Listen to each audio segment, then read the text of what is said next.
Bismillahirrahmanirrahim. Assalamualaikum warahmatullahi wabarakatuh. Alhamdulillahi rabbil alamin. Nahmaduhu wa nasta'inuhu wa nastaghfiruhu. Wa na'udzu billahi min shururi anfusina wa sayyiati a'malina. May yahdihillahu fala mudilla lahu. ومن يضلله فلا هادي له أشهد أن لا إله إلا الله وحده لا شريك له وأشهد أن محمدا عبده ورسوله اللهم صل وسلم وبارك على محمد. Alhamdulillah, marilah kita senantiasa bersyukur kepada Allah Subhanahu wa ta'ala. Allah masih memberikan kita nikmat kesehatan, nikmat kesempatan. Tentunya yang lebih utama lagi adalah nikmat kita hadir untuk dalam rangka menuntut ilmu di tempat ini. Ingatlah bahwasanya Allah Subhanahu wa ta'ala berfirman, "Yarfa'illahu alladhina amanu minkum walladzina utul ilma darajat." Bahwasanya Allah Subhanahu wa ta'ala mengangkat derajat orang-orang yang beriman dan juga yang berilmu dalam beberapa derajat.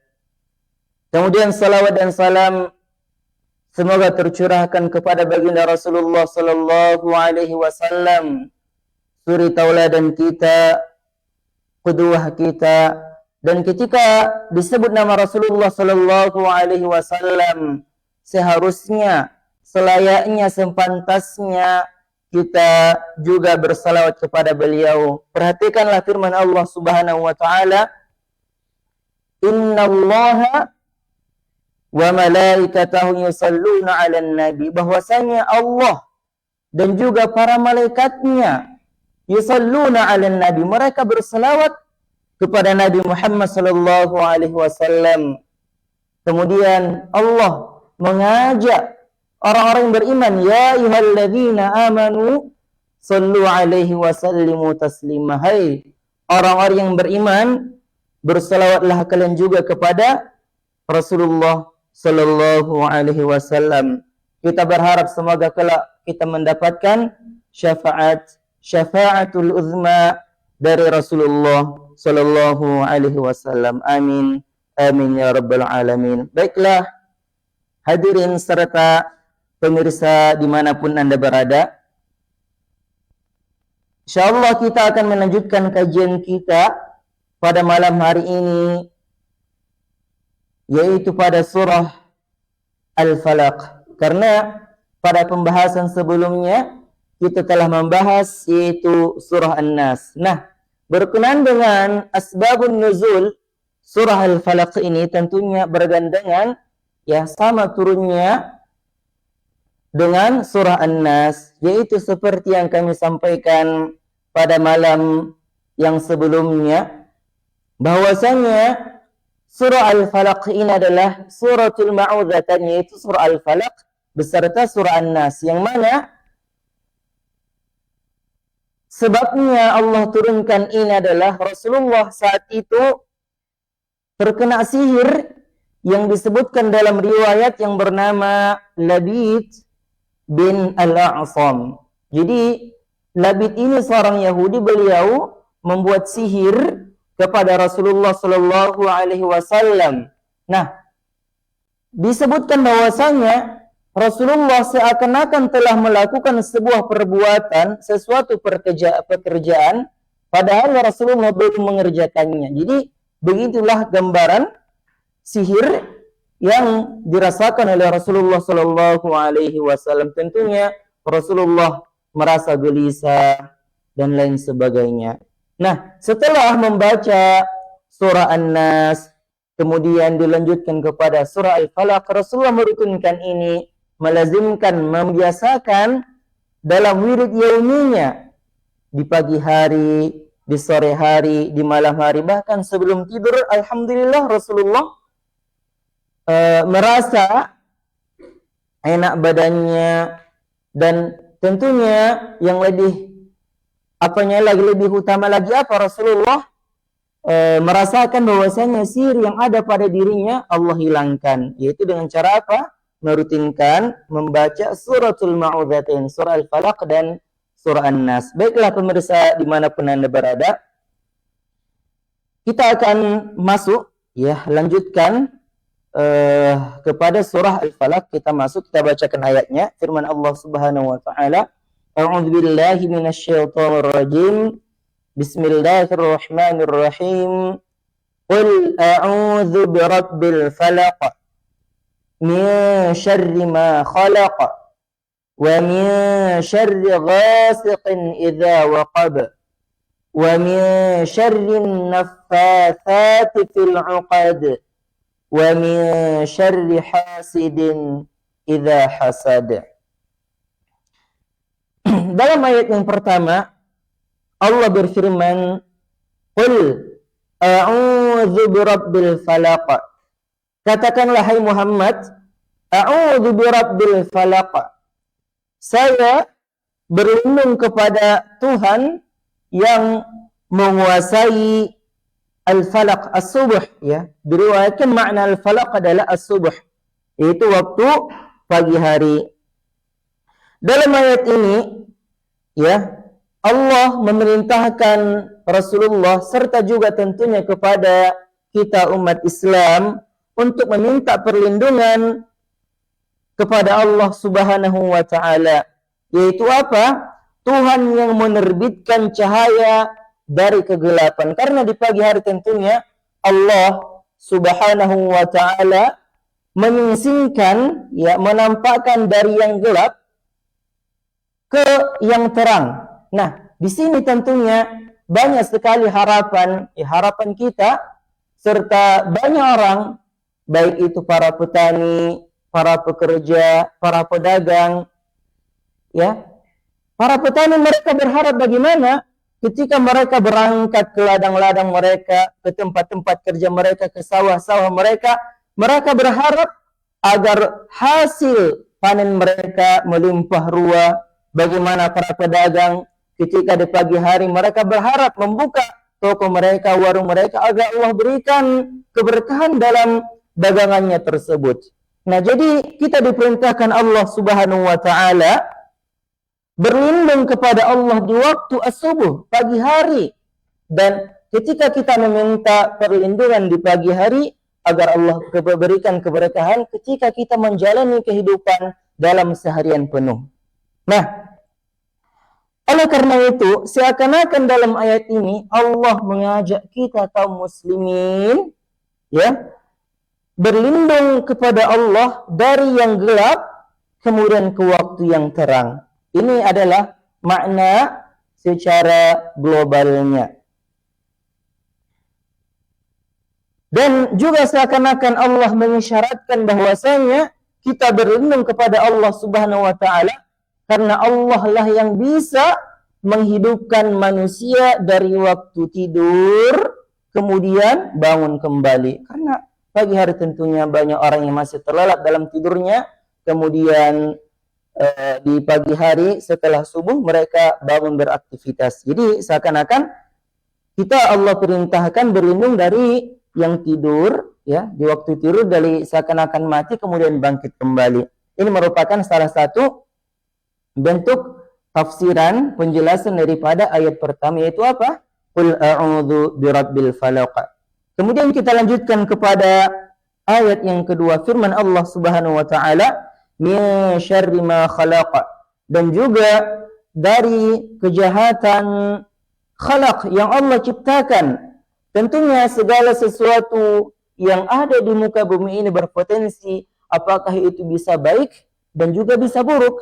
Semua Allah perintahkan kepada kita untuk berlindung dari sihir, dari racun, dari hewan-hewan yang Allah ciptakan, baik itu kalajengking, singa, ular. Begitu juga Allah perintahkan dan berlindung daripada yang Allah ciptakan seperti kejahatan-kejahatan manusia. Nah, Dan kita berlindung kepada Allah, ya, kepada Allah dari segala mara bahaya, bencana dan lain sebagainya. Allah Subhanahu wa taala menyebutkan di salah satu surah, yaitu surah Al-A'raf, Allah berfirman, "Afa amina ahlul qura an ya'tiyahum ba'suna bayatan wa hum na'imun." Apakah penduduk suatu negeri mereka merasa aman dari siksaan Allah Subhanahu wa taala ketika mereka terlelap dalam tidurnya? Ya, tentunya Allah menyebutkan juga dalam ayat yang selanjutnya, "Awa amina ahlul qura ya'tiyahum ba'suna duhan wa hum yal'abun." Apakah juga penduduk suatu negeri mereka merasa aman dari siksaan Allah Subhanahu wa taala dari bahaya ketika mereka bermain-main di pagi harinya. Oleh karena itu ketika kita membaca ayat ini seakan-akan kita berlindung kepada Allah Subhanahu wa taala dari berbagai cobaan, ancaman, siksaan dan lain sebagainya. Karena tidak ada yang dapat memberikan jaminan ketentraman kepada kita kecuali perlindungan dari Allah Subhanahu wa taala. Nah, oleh karena itu ketika kita merutinkan, melazimkan ini, seakan-akan kita meminta perlindungan kepada Allah Subhanahu wa taala dari segala macam bahaya yang kita sebutkan tadi. Pemirsa dimanapun Anda berada, kemudian dalam ayat yang selanjutnya Allah berfirman, "Wa min syarri ghasiqin idza waqab." Dan dari kejahatan malam apabila telah gelap gulita. Manusia sering merasa takut atau waspada di malam hari karena banyak sekali gangguan yang terjadi seperti pencurian, perampokan, gangguan jin, gangguan sihir, gangguan bencana alam dan lain sebagainya. Makanya Allah Subhanahu wa taala meminta kita untuk berlindung dari semua bahaya yang kita sebutkan tadi. Nah, ketika kita berlindung kepada Allah Subhanahu wa taala, kita mencukupkan, kita merasa bahwasanya Allah melindungi kita. Kita harus merasa cukup bahwasanya yang dapat memberikan mudarat, yang dapat memberikan bahaya hanyalah Allah Subhanahu wa taala. Kita seharusnya sering-sering mengucapkan hasbi Allah la ilaha illahu, maka cukuplah Allah sebagai pelindungku dan tidak ada selain Dia. Pemirsa dimanapun Anda berada, dan juga kita memohon perlindungan kepada Allah Subhanahu wa taala, wa min syarrin naffatsati fil 'uqad, dan dari kejahatan wanita-wanita tukang-tukang sihir yang meniupkan pada buhul-buhulnya. Nah, ini merupakan gambaran para penyihir di zaman dahulu kala, bagaimana mereka mengambil tali-tali, mengambil benda-benda yang terikat, kemudian ditiupkan kepada buhul-buhul tersebut. Jadi kita melihat bahwasanya bahaya seperti ini yang tidak tampak oleh mata kita bisa jadi lebih berbahaya daripada hewan yang ada di depan kita. Karena bahaya seperti ini kita harus yakin akan adanya, bahwasanya sihir-sihir ini ada. Perhatikanlah bagaimana di masa Nabi Musa alaihi salatu wassalam, yang mana di masa Nabi Musa alaihi salatu wassalam yang mereka jayakan, yang mereka anggap kekuatan terbesar di masa itu adalah sihir-sihir. Makanya Allah datangkan yang melebihi sihir mereka. Tentunya mukjizat Nabi Musa alaihissalatu wassalam yang melebihi para penyihir ini, sehingga para penyihir itu mereka tunduk lantas beriman kepada Allah Subhanahu wa taala.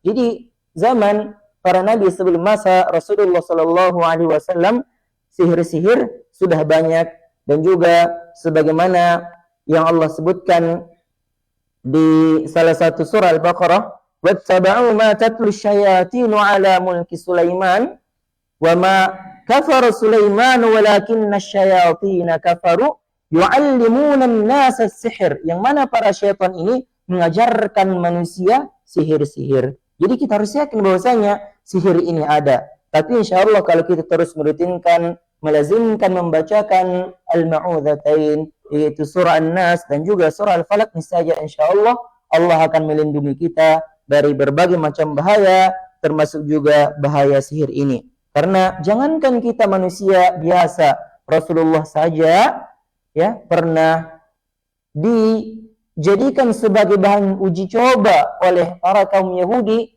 yang bernama Labid bin Al-Asam. Dia uji, ya dia buat sihir kepada Rasulullah Sallallahu Alaihi Wasallam. Rasul terkena sihir. Tentunya seperti kita, ya manusia seperti kita lebih layak, apalagi yang kita jadikan perlindungan, yang kita jadikan benteng untuk menangkal sihir-sihir ini. Tentunya kecuali kita membacakan kalamullah, termasuk salah satunya adalah surah Al-Falaq dan juga surah An-Nas.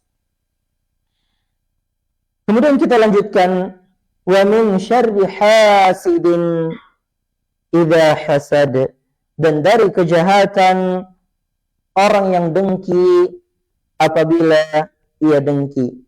Hasad ataupun dengki merupakan penyakit hati. Penyakit hati yang mendorong seseorang agar nikmat yang dimiliki kawannya hilang. Serta dia berharap nikmat tersebut beralih kepada dirinya. Ini adalah sebuah penyakit hati, penyakit hasad. Oleh karena itu, kita juga berlindung dari orang-orang yang hasad apabila ia dengki. Karena al-hasad, ya, yang Rasulullah gambarkan, kita berlindung, kita harus berupaya menjauhkan diri daripada penyakit hasad ini. Bisa jadi hasad ini ada pada diri kita. Perhatikanlah Rasulullah bersabda, iyyakum wal hasada fa innal hasada ya'kulul hasanat. Hendaklah kalian menghindari, menjauhi penyakit hasad. Sebagaimana penyakit hasad ini tentunya ya'kulul hasanat, memakan, ya, seakan-akan hasad ini memakan kebaikan-kebaikan yang ada pada diri kita. Kita sudah sering membaca Quran, kita sering salat malam, ya, kita sering berzikir, puasa. Tapi ketika ada hasad ini pada diri kita, kita nggak menyadari bahwasanya kebaikan-kebaikan ini seakan-akan hapus, seakan-akan kebaikan ini hilang pada diri kita. Dan Rasul gambarkan, kama, ya, ta'kulun nar al-hataba, sebagaimana api memakan kayu bakar. Kita tidak menyadari, bisa jadi kalau kita memiliki penyakit hasad ini, kebaikan-kebaikan, semua kebaikan sedikit demi sedikit akan terkikis, akan terhapus, akan termakan disebabkan penyakit hasad ini. Oleh karena itu, sebagai, ya, khulasah daripada pembahasan kita pada malam hari ini, ketika kita membaca surah Al-Falaq ini, seakan-akan kita meminta perlindungan kepada Allah Subhanahu wa Ta'ala dari segala jenis kejahatan, baik yang terlihat oleh mata kita maupun yang tidak terlihat oleh mata. Begitu juga ketika kita merasa takut, merasa khawatir, ketika kita membaca ini, tentunya kita merasa ada perlindungan, kita mengandalkan Allah Subhanahu wa Ta'ala untuk melindungi kita. Begitu juga bahwasanya sihir, dengki ini, ya, kita harus berlindung dari penyakit-penyakit yang seperti ini. Dan yang terakhir tentunya bahwasanya al-fajar, ya, di waktu al-falaq di pagi hari merupakan simbol terbitnya cahaya bagi hambanya yang berserah diri memohon kepada Allah Subhanahu wa Ta'ala. Oleh karena itu kita harus merutinkan surah Al-Falaq, surah An-Nas, dan inilah yang disebut dengan surah Al-Ma'udzatain, baik di pagi hari maupun di sore hari. Semoga Allah Subhanahu wa Ta'ala menjauhkan mara bahaya kejahatan-kejahatan dari kejahatan-kejahatan dari diri kita. Amin. Amin ya rabbal alamin. Inilah yang dapat kami sampaikan. Semoga pembahasan kita, kajian ringkas kita pada malam hari ini bermanfaat bagi kita. Amin. Amin ya rabbal alamin. Subhanakallahumma wa bihamdika asyhadu an la ilaha illa anta astaghfiruka wa atubu ilaika. Wassalamualaikum warahmatullahi wabarakatuh.